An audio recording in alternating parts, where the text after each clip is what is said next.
സ്വർഗീയനാദം ശ്രവിക്കുന്ന എല്ലാ മാന്യ സ്നേഹിതർക്കും പ്രഭാതവന്ദനങ്ങൾ അറിയിക്കുന്നു. ഇന്നത്തെ ദിവസം എല്ലാവർക്കും അനുഗ്രഹമാകട്ടെ എന്ന് ആശംസിക്കുന്നു. ഈ അടുത്ത സമയങ്ങളിലെല്ലാം നാം രാവിലെ ഉണർന്നു വരുമ്പോൾ പത്രങ്ങളിലൂടെയും മറ്റു വാർത്താമാധ്യമങ്ങളിലൂടെയും നാം കാണുന്നത് ഓരോ ദേശങ്ങളിലുള്ള ആളുകളുടെ കരച്ചിലും മുറവിളിയും മാത്രമാണ്. അതിദാരുണമായ കൊലപാതകങ്ങളിൽ മനം നൊന്ത് കരയുന്ന ആളുകളുടെ ചിത്രങ്ങൾ, വാവിട്ട് നിലവിളിക്കുന്ന ബന്ധുക്കളുടെയും സ്വന്തക്കാരുടെയും ഒക്കെ ചിത്രങ്ങൾ, ഇങ്ങനെയുള്ളതായ വാർത്തകൾ കൊണ്ട് സോഷ്യൽ മീഡിയയും മറ്റ് മാധ്യമങ്ങളും ഒക്കെ നിറഞ്ഞിരിക്കുന്നു. എല്ലായിടങ്ങളിലും ഒരുപോലെ കരച്ചിലും മുറവിളിയും മാത്രം നിറഞ്ഞു നിൽക്കുന്നതായ ഒരു കാഴ്ച.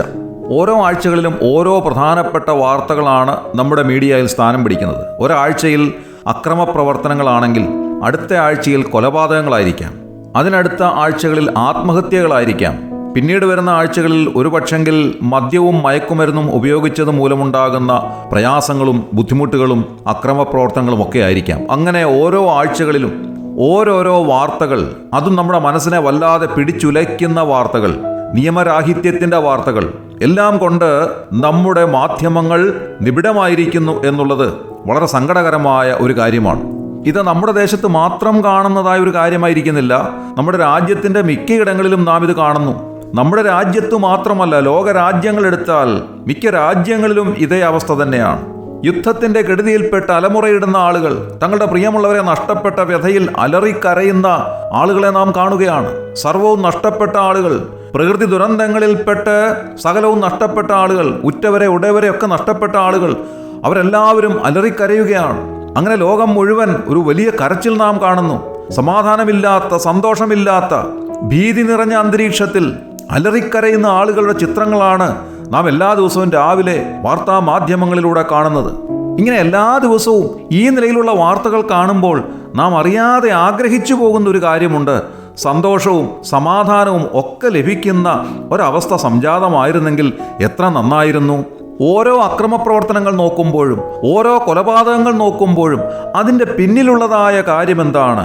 സന്തോഷവും സമാധാനവും ഒത്തൊരുമയും ഒന്നുമില്ലാത്ത ചില കുടുംബങ്ങളാണ് വാസ്തവത്തിൽ ഇതിൻ്റെ എല്ലാം പിന്നിലുള്ളതായ കാരണങ്ങൾ. ഓരോ കുറ്റവാളികളെയും എടുത്തു നോക്കുക, അവരുടെ കുടുംബാന്തരീക്ഷം നോക്കുക. അവരുടെ കുടുംബങ്ങളിൽ സമാധാനമോ സന്തോഷമോ ദൈവഭയമോ ഇല്ലാത്ത കുടുംബങ്ങളായിരിക്കുമ്പോഴാണ് വാസ്തവത്തിൽ അവർ കുറ്റവാളികളായിത്തീരുന്നത്. വാസ്തവത്തിൽ കുടുംബാന്തരീക്ഷം എങ്ങനെയായിരിക്കണം?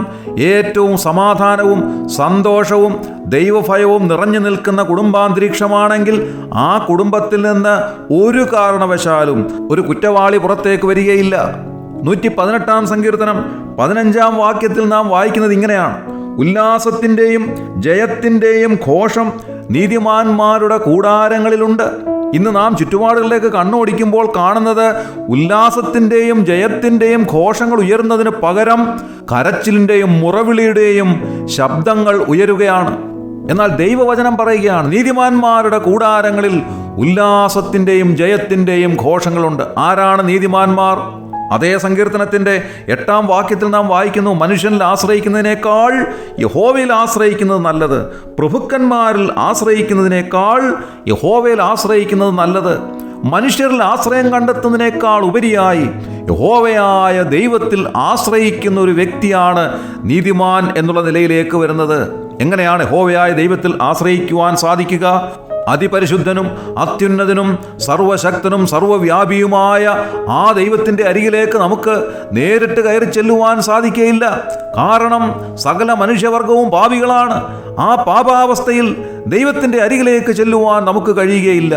എന്നാൽ നാം ഇങ്ങനെ വായിക്കുന്നു, അവൻ്റെ പുത്രനായ യേശുവിൻ്റെ രക്തം സകല പാപവും പോക്കി നമ്മെ ശുദ്ധീകരിക്കുന്നു.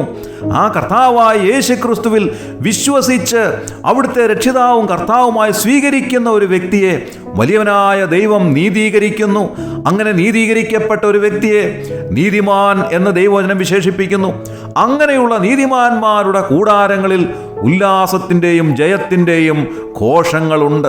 അങ്ങനെയുള്ളവരാണ് യഥാർത്ഥത്തിൽ സ്വർഗരാജ്യത്തിൻ്റെ അവകാശികൾ. അങ്ങനെ വ്യക്തിജീവിതത്തിൽ കർത്താവായ യേശുക്രിസ്തുവിനെ രക്ഷിതാവും കർത്താവുമായി സ്വീകരിച്ച് കുടുംബം മുഴുവനായി ദൈവസന്നിധിയിൽ വന്ന് നീതിമാന്മാരുടെ കൂടാരങ്ങളിൽ ഉല്ലാസത്തിൻ്റെയും ജയത്തിൻ്റെയും ഘോഷങ്ങളുണ്ട് എന്നെഴുതിയിരിക്കുന്നത് പോലെ താങ്കളുടെ കുടുംബം മുഴുവനായി അനുഗ്രഹിക്കപ്പെടാൻ ദൈവം ഇടയാക്കട്ടെ.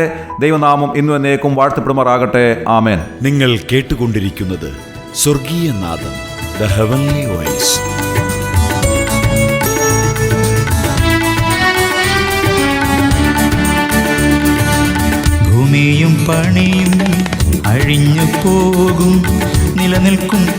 വചനം. മരണം മാറും നാം വാഴും ജീവനിൽ തൻ കൂടെ യുഗയുഗമായി. ഭൂമിയും പണിയും അഴിഞ്ഞു പോകും, നിലനിൽക്കും തൻ വചനം. മരണം മാറും നാം വാഴും ജീവനിൽ തൻ കൂടെ യുഗയുഗമായി. ജയത്തിൻ ഘോഷം ഉല്ലാസഘോഷം, ഭക്തരിൻ കൂടാരത്തിൽ എന്നും പുതുഗീതം.